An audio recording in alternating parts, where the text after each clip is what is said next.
नमस्कार दोस्तों, नमः शिवाय। जीवन ज्योति चैनल में आप सभी का हार्दिक स्वागत करती हूं। दोस्तों, आज की वीडियो में आप सभी लोग श्रवण करेंगे पितृपक्ष की बहुत ही महत्वपूर्ण और पावन कथा। इस कथा के माध्यम से आप लोग जानेंगे कि पितृपक्ष का हमारे जीवन में कितना महत्व है और पितरों का आशीर्वाद हमें किस प्रकार प्राप्त होता है, कौन कौन से कार्य हमें करने चाहिए। दोस्तों, पितृपक्ष की कथा का श्रवण करने से हमारे पितृ प्रसन्न होते हैं और हमें उनका आशीर्वाद प्राप्त होता है। साथ ही हमें पितृदोष से भी मुक्ति मिलती है।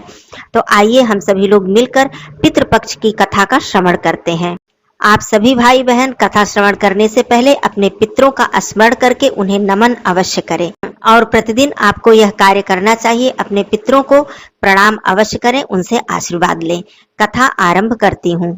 श्री कृष्ण भगवान जी ने कहा कि आत्मा कभी नहीं मरती है, ये बस एक शरीर से दूसरे शरीर में प्रवेश करती है। इसलिए आप अपने पूर्वजों को जब भी कुछ अर्पित करते हैं तो वो उन्हें प्राप्त होता है। दानवीर कर्ण, जिसके नाम के आगे ही दानवीर लगा हुआ है, उन्होंने पूरी उम्र बहुत ही दान किया। जिसने भी उनसे कुछ मांगा उन्होंने उसे पूरी श्रद्धा से दिया। कर्ण जब परलोक गए तो वहां उन्हें वो कुछ सब दोगुना दिया गया जो कुछ उन्होंने दान किया था, लेकिन वो सब हीरे जवाहरात और सोना चांदी थे। कर्ण को खाने के लिए कुछ भी नहीं मिला, क्योंकि कभी उन्होंने भोजन का दान नहीं किया था। कर्ण भूख से व्याकुल हो गए। अंत में उन्होंने यमराज से पूछा कि मुझे भोजन क्यों नहीं दिया गया। तब यमराज ने बताया कि आपने सब कुछ दान किया है, परंतु अपने पितरों के निमित्त अन्न दान नहीं किया है। इस पर कर्ण ने उनसे क्षमा मांगी और उनसे फिर से दान करने की आज्ञा मांगी। यमराज ने कर्ण को 16 दिनों का समय दिया और धरती पर भेजा। कर्ण ने धरती पर आकर भोजन का दान किया और अपने पितरों का श्राद्ध किया। जब फिर से कर्ण परलोक गए तो उन्हें वहां पर भोजन दिया गया। इसलिए हिंदुओं में भोजन दान करना, अन्न दान करना बहुत ही शुभ माना गया है। श्राद्धों के दौरान गरीबों को भोजन कराना चाहिए। इसके जरिए हमारे पूर्वजों को भोजन प्राप्त होता है। कहा जाता है इन दिनों यमराज की आज्ञा से आत्माएं जमीन पर आती हैं और अपने वंशजों के द्वारा दिए गए दान को स्वीकार करती हैं। आइए पितृपक्ष की एक अन्य महत्वपूर्ण कथा का श्रवण करते हैं। एक समय की बात है, दो भाई बहन रहते थे। दोनों का विवाह हो चुका था। दोनों के दो दो बेटे थे। बहन विधवा हो चुकी थी और अपने भाई के घर में ही रहती थी। इस बात से उसकी भाभी बहुत ही नाराज रहती थी। ऐसे ही जब पितृपक्ष आया तो भाई बोला, मैं पितरों का तर्पण और पिंडदान करने के लिए गंगा जी जा रहा हूँ। ऐसा कहकर वह गंगा जी चला गया। भाई के जाते ही भाभी ने बाहर खेत में ननद और उसके बच्चों के लिए झोपड़ी डलवा दी। अपने बच्चों के साथ वह झोपड़ी में रहने लगी। सुबह शाम भाई के घर जाकर वह घर का सारा काम करके आती थी। बदले में भाभी बचा कुचा उसे खाने को दे देती थी। जब भी वह भाभी के घर से आती थी तो आटा छानने वाला कपड़ा अपने साथ ले आती थी और घर आकर उस आटे में सने कपड़े को पानी में घोलकर चूल्हे पर चढ़ाकर पकाकर अपने बच्चों को दे देती थी और कहती थी कि खीर है, खा लो। ऐसे ही समय बीतने लगा। एक बार भाभी ने उसे वह कपड़ा ले जाते हुए देख लिया तो बोली कि तुम आटा छानने वाला कपड़ा लेकर कहाँ जा रही हो, इसे यहीं छोड़कर जाया करो। उसने वैसा ही किया।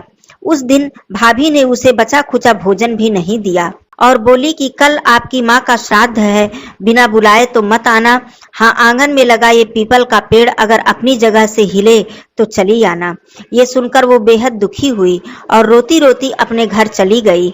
घर पहुंची तो बच्चे बोले, माँ बहुत भूख लगी है, कुछ खाने को दे दो। वह बोली, बेटा आज हम सबका उपवास है, भूखे ही सो जाओ। अगले दिन बच्चे बोले, मामी के यहाँ नानी का श्राद्ध है तो चलो वहां पर चलते हैं। तो वो बोली, बेटा मामी ने कहा था कि आंगन का पीपल का पेड़ अगर अपनी जगह से हिलेगा तो आ जाना। तुम बताओ, पेड़ कभी हिलता है? पत्ते हिलते हैं, टहनियां हिलती हैं, लेकिन पेड़ को कभी हिलते नहीं देखा। उसने बच्चों को समझाया कि बिना बुलाए नहीं जाना चाहिए। शाम हुई तो उसके भतीजे आए और बोले, बुआ माँ ने भोजन भेजा है। तो उसने देखा कि भोजन के नाम पर 2 सूखी रोटियां और ऊपर थोड़े से चावल रखे हैं। यह देखकर उसे बहुत क्रोध आया और वह अपने बच्चों से बोली कि इसे झोपड़ी के ऊपर फेंक दो, और वह भूखे ही अपने बच्चों को लेकर सो गई। सारी रात वह गंगा माँ को याद करती रही और बोली, हे माँ गंगा, मेरे भाई की रक्षा करना और वो हमारी रक्षा करेगा। अगले दिन भाभी आई और बोली, ननद जी कल तुम्हारे पिता का श्राद्ध है, बिना बुलाए मत आना, लेकिन आंगन के पीपल का पेड़ अगर हिले तो आ जाना। अगले दिन भी वे भाभी के घर भोजन के लिए नहीं गई। शाम को फिर उसके भतीजे आए और 2 सूखी रोटियां और चावल दे गए। उसने फिर वह रोटी और चावल झोपड़ी के ऊपर फिकवा दिया और बच्चों को लेकर भूखे ही सो गई। सारी रात वह रोती रही और माँ गंगा जी से प्रार्थना करती रही। इस तरह पितृपक्ष के 16 दिन बीत गए और उसका भाई घर वापस आया तो उसने देखा कि उसके घर के आंगन में कीचड़ ही कीचड़ भरा है। वो अपनी पत्नी से पूछने लगा कि ये कैसा कीचड़ है, मेरी बहन और भांजे कहाँ हैं? तो उसकी पत्नी बोली, श्राद्ध के पूरे 16 दिनों तक मैंने तुम्हारी बहन और भांजों के पैर कच्चे दूध से धोए हैं, इसलिए यहाँ पर कीचड़ हो गया है।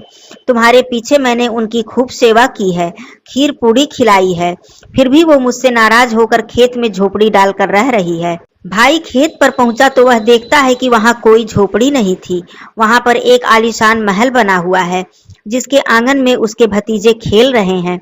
उसने जाकर अपनी बहन से कहा, बहन ये सब क्या है?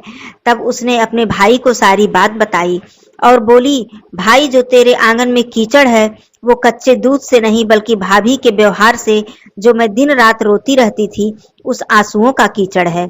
माता पिता के श्राद्ध पर भाभी ने कहा, पीपल का पेड़ हिले तो आ जाना, बिना बुलाए मत आना, लेकिन पीपल का पेड़ नहीं हिला और हम नहीं गए। शाम को उन्होंने 2 रोटी और थोड़ा सा चावल भिजवा दिया, जिसे गुस्से में मैंने झोपड़ी के ऊपर फेंक दिया।